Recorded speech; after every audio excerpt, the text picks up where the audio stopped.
Hello friends and greetings for the day. Welcome back to another tutorial on our ISTQB AI Tester certification. We are getting started with the next chapter of the syllabus, that is chapter 2, talking about quality characteristics for AI-based systems. And here we'll be having several topics on the other hand side to be covered, where we have flexibility and adaptability, autonomy, evolution, biasing, ethics, side effects and reward hacking, transparency, interpretability, explainability, and safety along with AI. Now, put together, there are a lot of topics which we need to discuss about and understand, but today we are getting started with 2.1 and 2.2, that is flexibility, adaptability, and autonomy. In order to get started, the number one thing we are talking about the flexibility and adaptability as one of the quality characteristics for AI-based systems. Actually, there are two.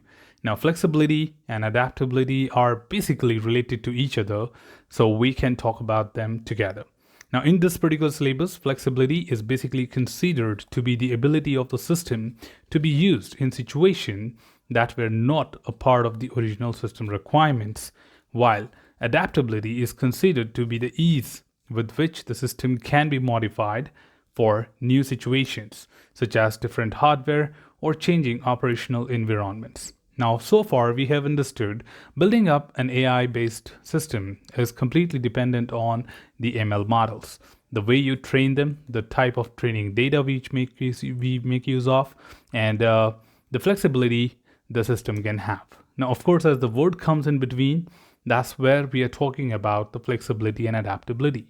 In simple terms, the flexibility simply means that how exactly this particular AI-based system can be used in different platforms or different environments or different software and hardware requirements, which builds up a basic environment for the AI-based system.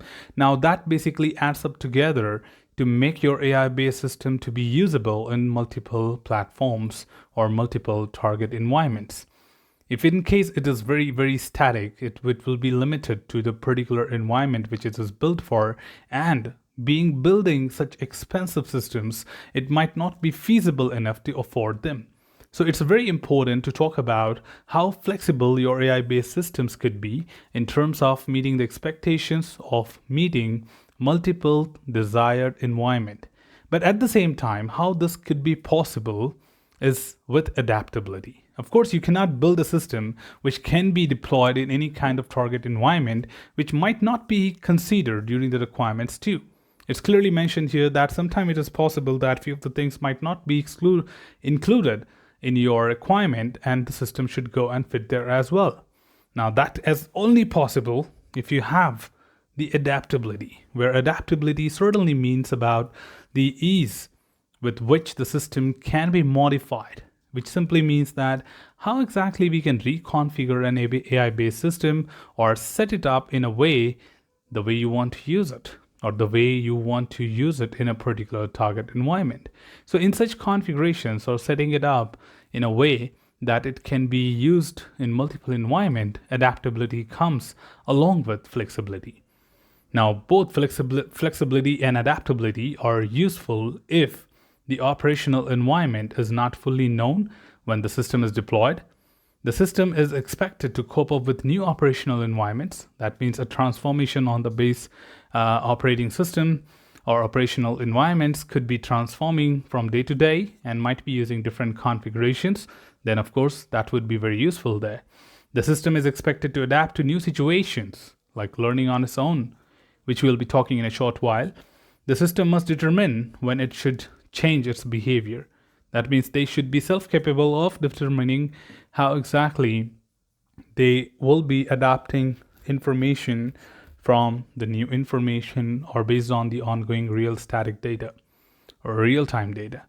Now, put together, there are several ways by which the flexibility and adaptability makes more sense, and these are the 4 points here. Also, self-learning AI-based systems are expected to demonstrate all the above characteristics. As a consequence, they must be adaptable and have the potential to be flexible. Where we are talking about something called as self-learning AI-based system, that means they are capable enough to drive themselves to learn about the new training information and get adapted in terms of like behave according to the new set of data. Also, the flexibility and adaptability requirements of an AI-based system should include details of any environment changes to which the system is expected to adapt. These requirements should also specify constraints on the time and the resources that the system can use to adapt itself. Put together, how long it takes to adapt to recognize a new type of object. So, point is, if you really deep dive into self-learning AI-based systems, they basically have the capability to identify the transformation in the data which they were trained with compared to the one which they are experiencing in the real time. Now, that real time data might be slightly here and there or slightly different than the trained data. Now, the self learning AI based systems are capable enough to learn on their own and adapt and make decisions according to the relevant information provided. Now, that's where these adaptability and flexibility would become more convenient and helpful to set up the AI based system in a way that it can be very well used and applied to the industry. On the same note, we're talking also about autonomy. The autonomy is all about automation, but let's look exactly what AI-based system has to talk about autonomy. When defining autonomy, it is important to first recognize that a fully autonomous system would become completely independent of human oversight and control. In practice, fully autonomy is not often desired. That means you are letting the machines make everything on their own, like all decisions on their own. And you have no intervention, no manual interaction, no kind of, contribution in making the decisions, what they are doing it. So fully automated, autonomous AI-based systems would be capable enough to recognize new sort of questions and adapt from time to time and make decisions or behave on their own without having any kind of personal intervention of human beings and control you, which is something sounds like very dangerous. And of course, that's what we are trying to tell you here, that the machines will be controlling human if we could build something to that extent. For example, fully self-driven cars, which are popularly referred to as autonomous, are officially classified as having full driving automation. That means they're capable of how to drive, when to stop, when to turn, when not to turn, how to detect signal colors, how to detect zebra crossings, or reading the footprints on the streets and following them. They are something like a fully autonomous self-driven cars. What you need to do is you just go in and talk to them, say that, hey, this is where I want to go. And you can say, for example, you are sitting in Tesla and the Tesla is driving you wherever you want. And you can just have a nice sleep. Now, many consider autonomous systems to be smart or intelligent, which suggests they would include AI-based components to perform certain functions. For example, autonomous vehicles that need to be situationally aware typically are several sensors and image processing to gather information about the vehicle's immediate environment. So I think the same example can be very well applied again here, that if you see an obstruction on the way, you immediately apply brake or reduce the speed or remove the cruise controls and restart controlling the vehicle in a manual way. But this is again autonomous. That means the driver probably is unattentive or probably sleeping, and the car is taking all its decisions according to the unforeseen situations or any kind of obstruction than the expected. Machine learning, and especially deep learning, has been found to be most effective approach to performing these functions. Autonomous systems may also include decision making and control functions. Both of these can be effectively performed using AI-based components. That means put together the combination of the right AI-based system and ML models could make the perfect autonomous system, which would be able to and capable enough to perform all that what we currently can't even think of, right? So that's what the autonomy talking about is, like fully automated systems. And yes, AI-based systems can pretty much do that. Along with that, we are also adding here, even though some AI-based systems are considered to be autonomous, this does not apply to AI-based systems. In this syllabus, autonomy is considered to be the ability of the system to work independently of human oversight and control for a prolonged period of time. So point is, we're just trying to tell you, we're not talking about something which is kind of controlling human beings, but at this point of time in this syllabus, autonomy is referred to be as the system capable of performing its intended function without human intervention.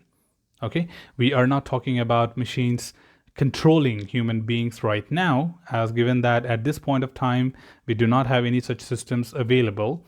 We are still talking about the definition of autonomy as the machines do not need intervention of human beings to do their intended decisions.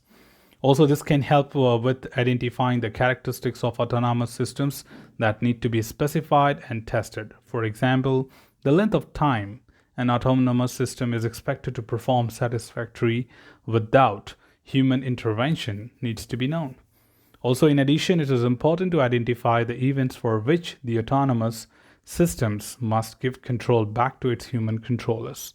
That means when they are done, they should hand over the controls back to the human beings to make sure that they can take it over from there or further instruct the machine to do something next. So point is, the capability should also be defined in such a way that when we instruct them, they complete all the tasks and make their decisions on their own meanwhile. And then once the job is done, they should return the state to the human beings to control that further. Now, put together, this is what we wanted to cover in today's session. I hope you got a good understanding of what is flexibility, adaptability, and autonomy. We'll be looking forward to add more topics step by step, so stay tuned for that. So that's all from this particular tutorial team. Should you have anything else, feel free to comment below. I'm always there to address your queries and answer them well. Till then, keep learning, keep exploring, keep understanding the context. Thanks for watching the video, team, and happy learning.